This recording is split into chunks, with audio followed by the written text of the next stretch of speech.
Olá pessoal, sejam todos e todas bem-vindos ao Estúdio APBR, direto da CERAWeek 2024. Nosso bate-papo de agora é com Clarissa Lins, ex-presidente do IBP e CEO da Catavento.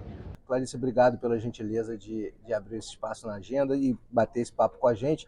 Você já consegue tirar alguns insights, algumas informações de todas as discussões que estão acontecendo aqui para levar para o Brasil? Então, Felipe, obrigada pelo convite para conversar com você e parabéns pela iniciativa. Acho que você está sempre inovando, acompanhando as grandes discussões na área de energia, então, parabéns.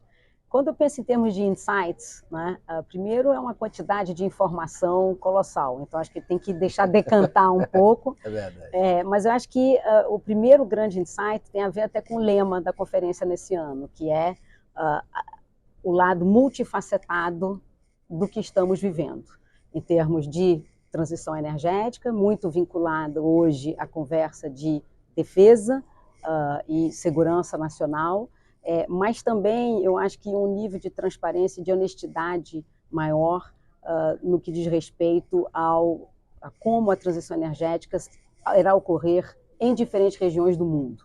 Acho que a gente tinha 2, 3 anos atrás uma visão de que o caminho era um só e uniforme, e hoje está muito claro de que são vários caminhos, são várias tecnologias, vários ritmos, a um custo diferenciado para cada sociedade. Então, acho que o primeiro grande insight que eu levo é isso: a gente não está isolado, é uma discussão que perpassa por várias outras temáticas, e hoje cada vez mais pela temática da defesa também, e da segurança, mas que tem hoje, eu acho que, custos e padrões tecnológicos cada vez mais claros para as sociedades e para as empresas tomarem decisão. Você acha que a questão da guerra da Ucrânia, que acabou gerando uma crise energética na Europa forte, foi um ponto de mudança para essa discussão? Você acha que a partir dali começou a mudar esse paradigma? Eu acho que a crise da Ucrânia, a gente falou isso muito no ano passado e hoje também, eu acho que a gente ouve isso esse ano, ela recoloca a temática da segurança energética na pauta. A resposta da Europa a essa crise, no meu entender, é muito interessante, porque ela casa a transição energética à segurança energética. Então, os conceitos não são dicotômicos, não são contraditórios, e a resposta que a Europa deu reforça que, para alguns continentes, avançar mais rápido na transição é a maneira de assegurar energia. Então, eu acho que a beleza, enfim, se a gente pode dizer que tem algo belo na guerra, que não há, obviamente, mas acho que a beleza da discussão e da gente ter um pouco tempo de recuo é ver de que forma as sociedades reagem a disrupções. Uhum. E a reação da sociedade europeia, alinhando governo e empresas, foi de dobrar a aposta em fontes menos intensivas e também dobrar a aposta em diversificação. Então, não ficar na mão de uma única fonte, de um único país supridor. E isso acho que sempre enriquece o entendimento de quais são os caminhos possíveis a serem trilhados e escolhidos. Agora, tem um ponto, Clarice, que faz de total diferença nessa discussão, que é o consumidor. A sociedade tem que estar preparada e tem que estar junto dessa transição, né? Porque, no fim das contas, quem paga o custo disso é a sociedade, né? Como que você acha que a gente evolui para que a sociedade participe e também esteja preparada para esse movimento? Eu acho que esse é um ponto fundamental, Felipe, que você coloca, e é sempre o lado da demanda, né? Então, como é que a demanda, seja de consumidores finais, seja de grandes indústrias, vai reagir a esses pós-disrupção? E aqui é que eu acho que talvez a gente não tenha um nível de alinhamento tão grande quanto no alinhamento da necessidade de diversificar as fontes de oferta.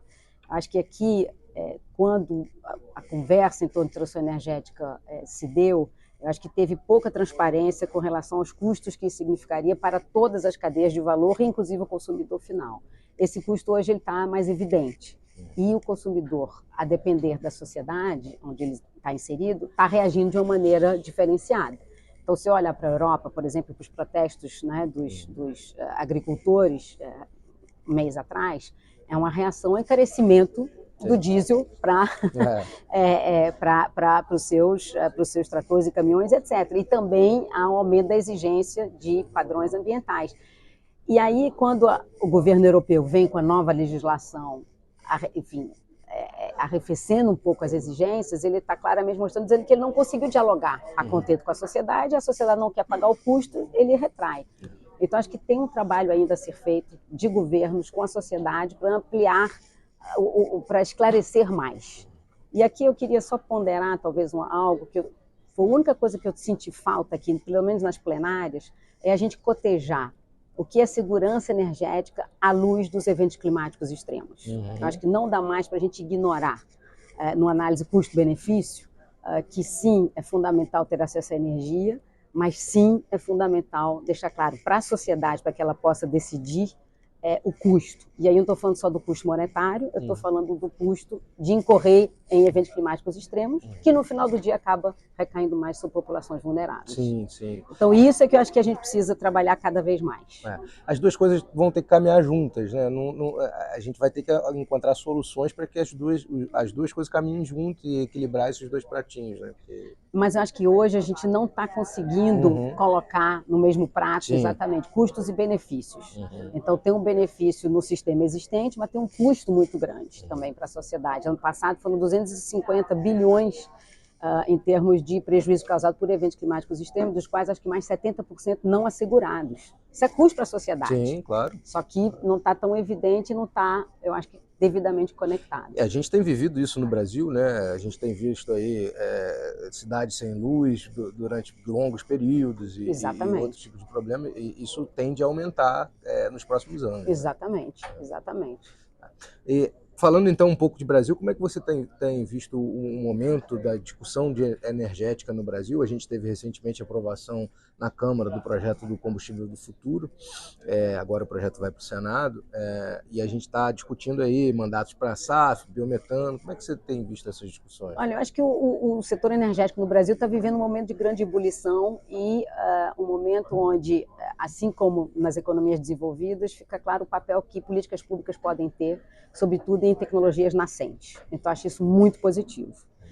O que, quando a gente olha para outras regiões do mundo, o que a gente aprende é que políticas públicas que dão os estímulos necessários, aí eu não estou falando de subsídio, não, estou falando do estímulo que pode ser regras claras, mandatos, sem escolher o que a gente chama de ganhadores e perdedores, seja empresas, seja tecnologias, são aquelas que são mais bem-sucedidas.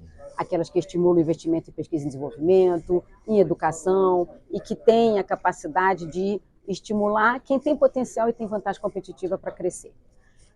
Então, acho que se a gente tiver no Brasil atenção para isso também, eu acho que todas essas movimentações podem gerar um dinamismo muito positivo para o Brasil. De novo, sem escolher ganhadores e perdedores, sem necessariamente, na largada, excluir tecnologias, porque é sempre um jogo aqui de soma positiva. Nenhuma tecnologia anula a outra, a gente vai precisar de todas. Eu estava conversando agora há pouco com o Mauro Andrade, da Prumo, e a gente estava falando exatamente sobre isso. Transição não vai ser uma tecnologia que vai resolver o problema do mundo, né? A gente vai ter diversos caminhos para fazer essa transição, né?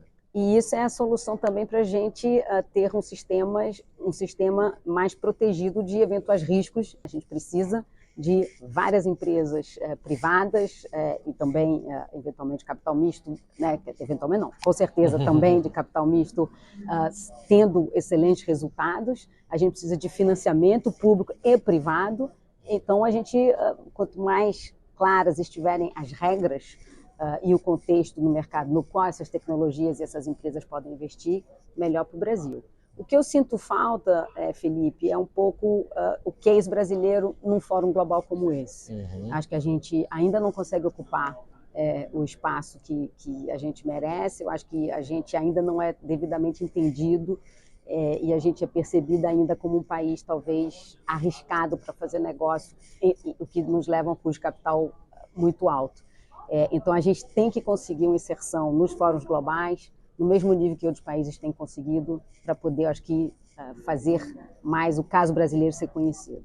Legal. Larissa, agradeço a sua gentileza de abrir esse espaço na agenda para bater esse papo com a gente. Eu que agradeço, Felipe. Bons eventos aí, boas entrevistas. Até amanhã. Obrigado. Obrigado a você que está acompanhando a cobertura do Estúdio EPBR, direto da Cera Week 2024.